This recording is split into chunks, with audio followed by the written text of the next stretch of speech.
So, yan guys. Good morning. Update pala sa sa yung binuhusan namin ng nakaraang gabi. Yun na. Tapos na yung mga kulom. Prepare to slabbing na naman. Mag-scaffolding. So, yan guys.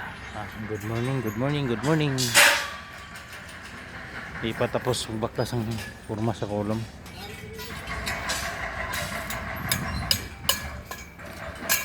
Ganda naman yun.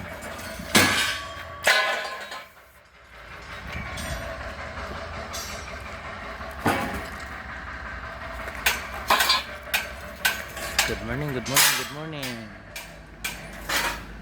Update. Tapos na. Slabbing na lang. Slab. Prepare to slab. Ayan guys. Salamat sa pagsusubaybay.